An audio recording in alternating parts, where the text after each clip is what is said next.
आपका स्वागत है हमारे YouTube channel sunshine academy Utraula में। आज की हिंदी की क्लास में हम जानेंगे अविकारी शब्द क्या होते हैं। तो ये देखते हैं अविकारी शब्द किसको कहते हैं। अविकारी शब्द होता है जिन शब्दों के रूप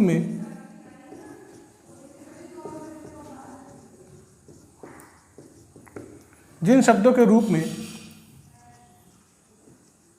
वचन, लिंग, काल के कारण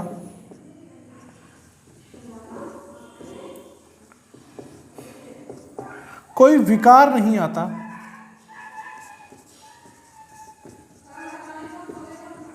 उन्हें अविकारी शब्द कहते हैं।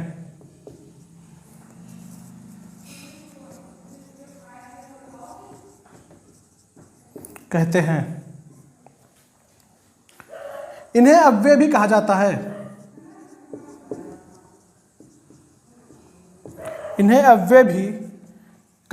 है।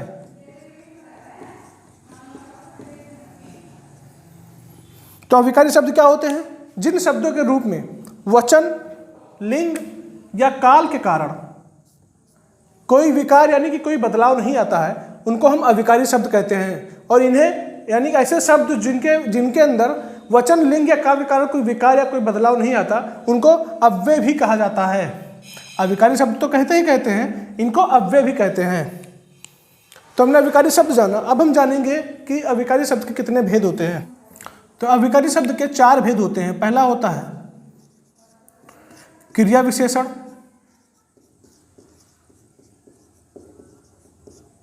दूसरा होता है समुच्चय बोधक,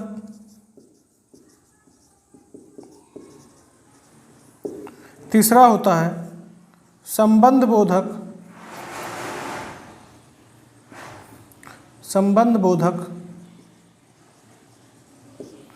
और चौथा होता है विस्मयादि बोधक।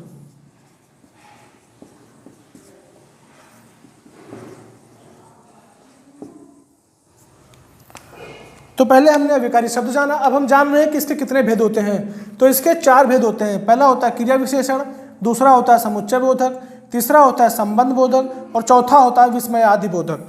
तो इसके भेद जानने के बाद में हम सबसे पहले अविकारी शब्द के पहले भेद क्रिया विशेषण के बारे में जानेंगे। तो सबसे पहला भेद हम जानेंगे क्या होता है। सबसे पहला भेद होता है हमारा क्रिया विशेषण।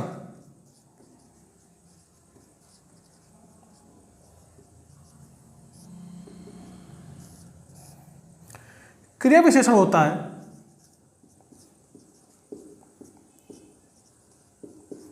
क्रिया की विशेषता बताने वाले अविकारी शब्द क्रिया विशेषण कहलाते हैं।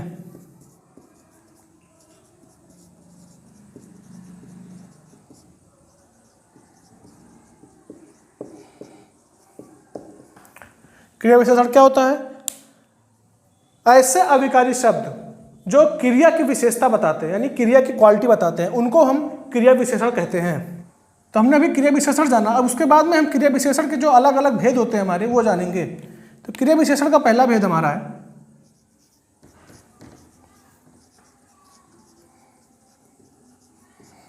क्रिया विशेषण। इसका पहला भेद हमारा है कालवाचक विशेषण।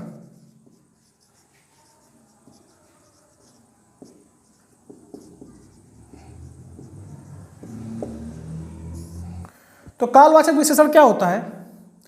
क्रिया की समय संबंधी विशेषता बताने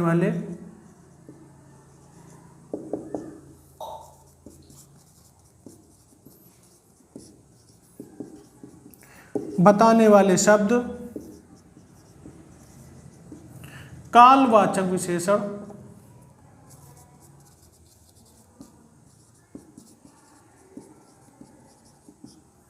कहलाते हैं।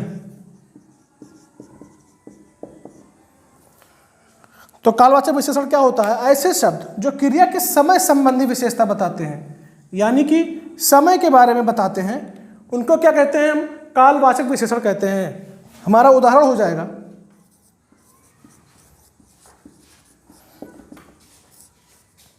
आज, तुरंत, कल, तब, अभी आदि। तो कालवाचक विशेषण हम यहां पर देख रहे हैं। कालवाचक विशेषण जो है वो क्रिया विशेषण का एक भेद है। तो कालवाचक विशेषण क्या होता है? क्रिया की समय संबंधी विशेषता बताने वाले शब्द, यानी कि ऐसे शब्द जो क्रिया की समय संबंधी विशेषता बताते हैं उनको हम कालवाचक विशेषण कहते हैं। हमारा उदाहरण हो जाएगा आज, तुरंत, कल, तब, अभी आदि। जैसे कि उदाहरण में हम देख रहे हैं, जितने भी हमारे उदाहरण हैं ये समय यानी कि वक्त के बारे में बता रहे हैं। यह विशेषण का दूसरा भेद हो जाएगा हमारा स्थानवाचक विशेषण।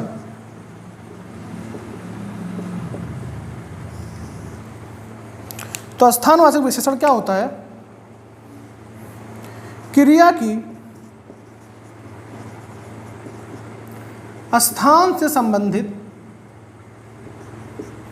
स्थान संबंधी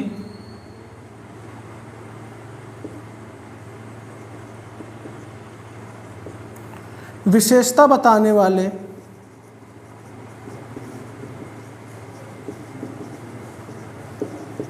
शब्द स्थानवाचक विशेषण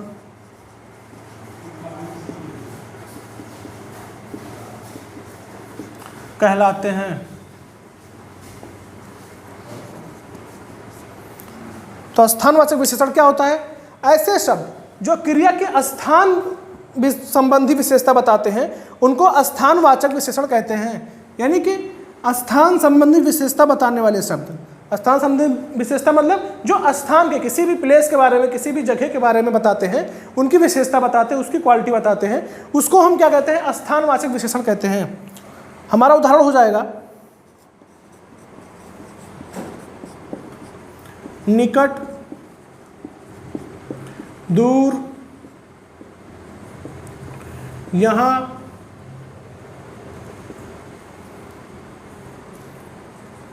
पास आदि।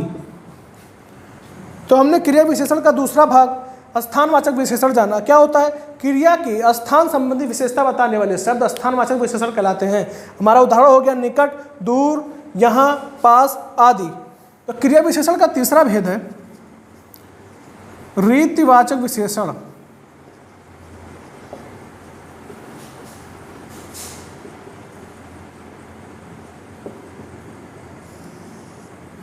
तो रीतिवाचक विशेषण क्या होता है? क्रिया की रीत अथवा गुण दोष बताने वाले विशेषण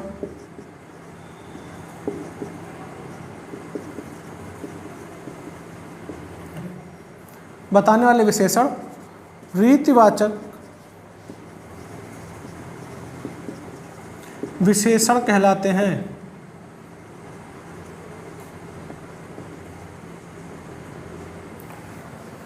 तो क्रिया का तीसरा भेद जो है रीतिवाचक विशेषण, वो क्या होता है?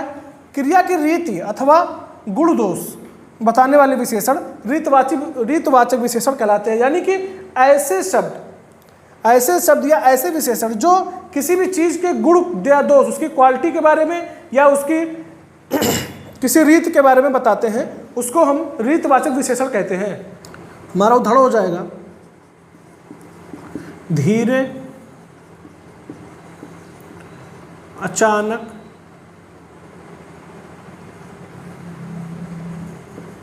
सुंदर आदि। तो क्रिया विशेषण का तीसरा भेद क्या होता है? रीतिवाचक विशेषण। रीतिवाचक विशेषण क्या होता है? क्रिया की रीति अथवा गुण दोष बताने वाले शब्द, यानी कि ऐसे शब्द जो किसी क्रिया की गुण या दोष के बारे में बताते हैं, उसकी क्वालिटी के बारे में बताते हैं, उसको हम रीतवाचक विशेषण कहते हैं। हमारा उदाहरण हो जाएगा धीरे, अचानक, सुंदर आदि। क्रिया विशेषण का चौथा भेद हमारा है परिमाणवाचक विशेषण।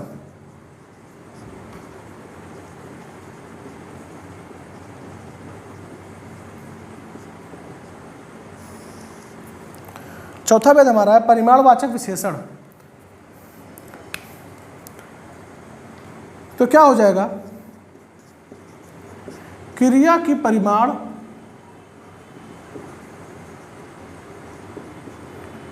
अथवा मात्रा बताने वाले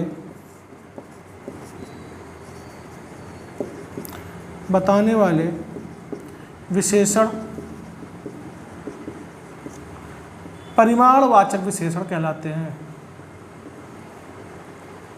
परिमाणवाचक विशेषण कहलाते हैं। तो परिमाणवाचक विशेषण क्या होता है, ऐसे विशेषण जो क्रिया की परिमाण अथवा मात्रा यानी कि उसकी क्वांटिटी के बारे में बताते हैं, उसको हम परिमाणवाचक विशेषण कहते हैं। उदाहरण हमारा हो जाएगा,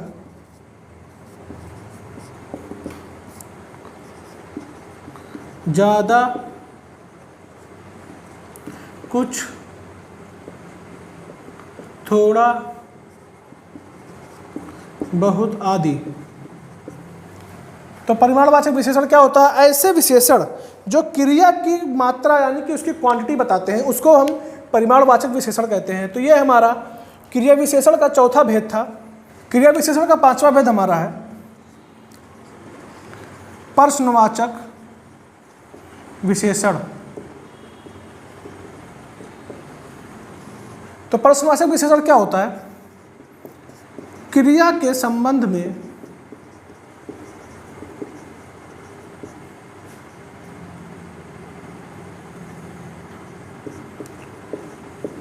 जो शब्द प्रश्न करने के लिए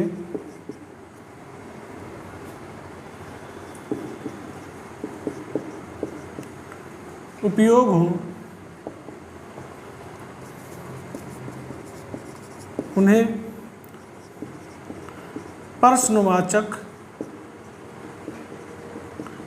विशेषण कहते हैं।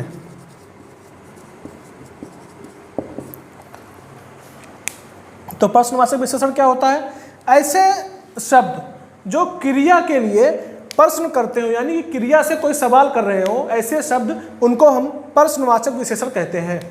हमारा उदाहरण हो जाएगा,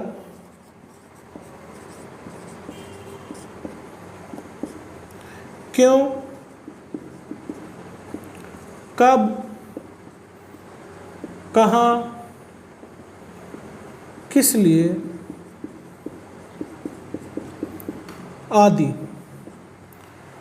तो क्रिया विशेषण का पांचवा भेद क्या है, हमारा प्रश्नवाचक विशेषण है। तो क्या होता है प्रश्नवाचक विशेषण, ऐसे शब्द जो प्रश्न करने के लिए क्रिया के संबंध में उपयोग किए जाते हैं, उनको प्रश्नवाचक विशेषण कहते हैं। हमारा उदाहरण हो जाएगा, क्यों, कब, कहाँ, किस लिए आदि। तो अविकारी शब्द में अभी हमने क्रिया विशेषण और उसके जो 5 भेद होते हैं उनके बारे में जाना। अब उससे आगे बढ़ते हुए हम अविकारी शब्द का जो दूसरा भेद हमारा समुच्चय बोधक है उसके बारे में जानेंगे क्या होता है। दूसरा भेद हमारा समुच्चय बोधक।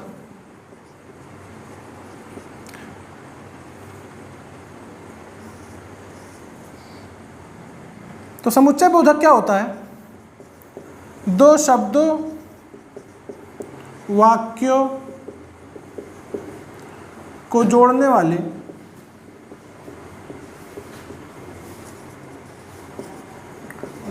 अविकारी शब्दों को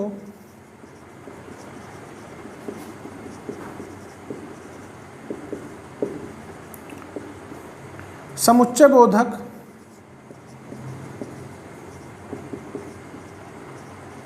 या योजक शब्द कहते हैं। तो समुच्चय बोधक क्या होता है, ऐसे शब्द, ऐसे अविकारी शब्द जो दो शब्दों को या फिर वाक्यों को जोड़ते हैं, यानी कि दो अलग अलग शब्द हैं या फिर दो अलग अलग वाक्य हैं, उनको एक साथ में जोड़ने वाले अविकारी शब्द जो होते हैं उनको समुच्चय बोधक विशेष अविकारी शब्द कहते हैं। हमारा उदाहरण हो जाएगा, नमन और अमन मित्र हैं।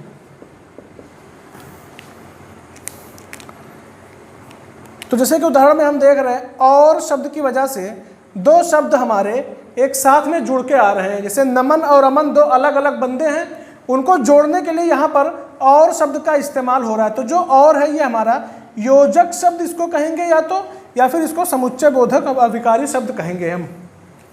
इसमें और भी चीजें हो सकती हैं, जैसे इसलिए, लेकिन, या आदि। यानी कि ये सारी चीजें भी समुच्चय बोधक के अंतर्गत आती हैं। अविकारी शब्द का तीसरा भेद हमारा है संबंध बोधक शब्द।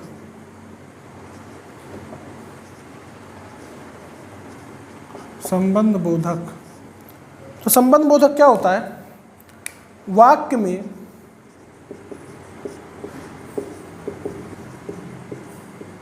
संज्ञा या सर्वनाम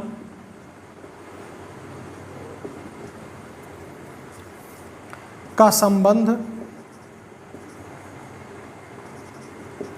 किसी अन्य संज्ञा या सर्वनाम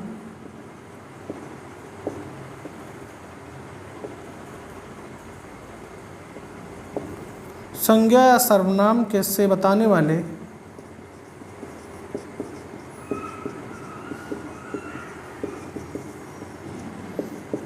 अविकारी शब्द संबंध बोधक कहलाते हैं।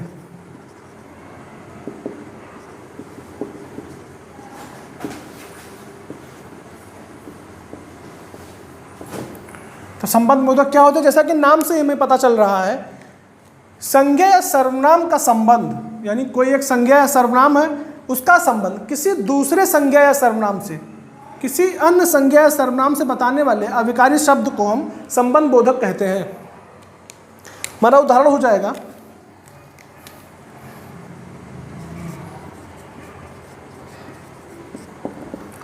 जाएगा, बच्चे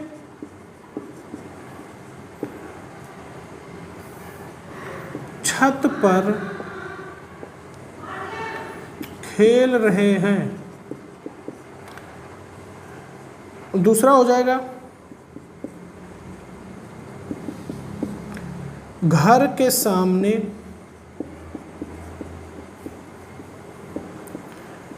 पेड़ है आदि।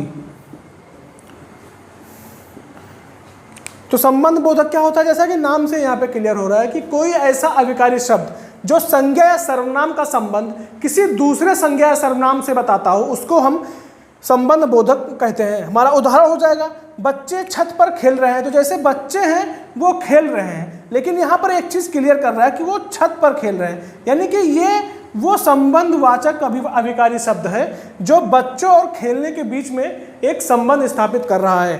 ठीक उसी तरह सामने है, घर है, उसके बाद पेड़ है, घर के सामने पेड़ लगा हुआ है, लेकिन क्या है, सामने यहाँ पर बता दिया, जिससे ये क्लियर हो जा रहा है कि घर के सामने ही पेड़ लगा हुआ है।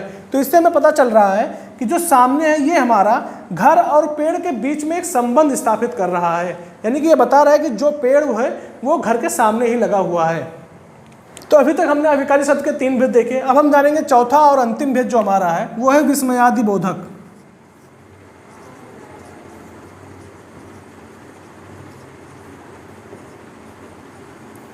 विस्मयादि बोधक।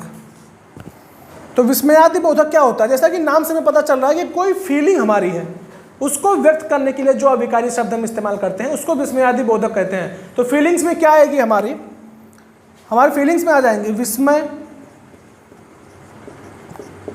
हर्ष, शोक,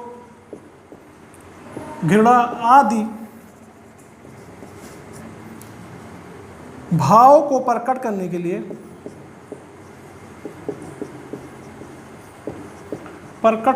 लिए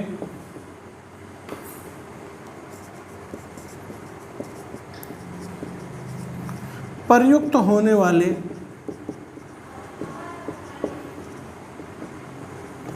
अविकारी शब्द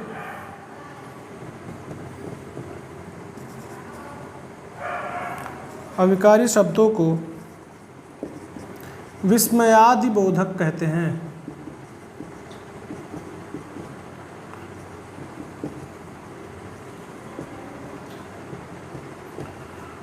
कहते हैं। तो विस्मयादि बोधक क्या होता है? ऐसे अविकारी शब्द जिनसे हम अपना विस्मय यानी कि हैरत, अपना हर्ष यानी खुशी, शोक यानी कि दुख, घृणा यानी कि नफरत और ऐसे भावों को हम अपने व्यक्त करने के लिए इस्तेमाल करते हैं, उन अविकारी शब्दों को हम विस्मयादि बोधक कहते हैं। तो विस्मयादि बोधक के 6 प्रकार होते हैं।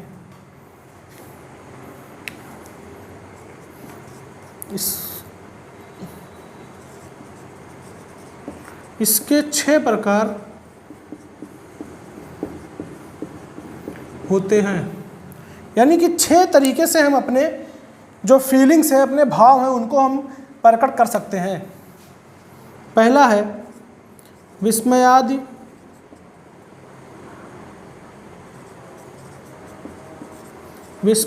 बोधक, दूसरा है हर्ष बोधक, तीसरा है शोक बोधक, चौथा है तिरस्कार बोधक, पांचवा है भय बोधक, छठवां है उत्साह बोधक।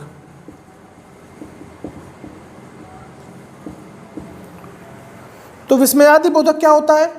ऐसे अविकारी शब्द जिनसे हम अपने अंदर की फीलिंग यानी कि हर्ष, खुशी, हमारा नफरत, हमारा दुख, हमारी हैरत या और भी जो ऐसे फीलिंग्स हैं, इनको हम जिन अविकारी शब्दों से प्रकट करते हैं उनको हम विस्मयादि बोधक कहते हैं। तो विस्मयादि बोधक के 6 भेद होते हैं। पहला है विस्मयादि बोधक, दूसरा है हर्ष बोधक, तीसरा है शोक बोधक, चौथा है तिरस्कार, पांचवा है भय बोधक, छठवां है उत्साह बोधक। तो आज के क्लास में हमारा अविकारी शब्द खत्म हो गया है। हमारे चैनल को लाइक, शेयर और सब्सक्राइब करें। धन्यवाद।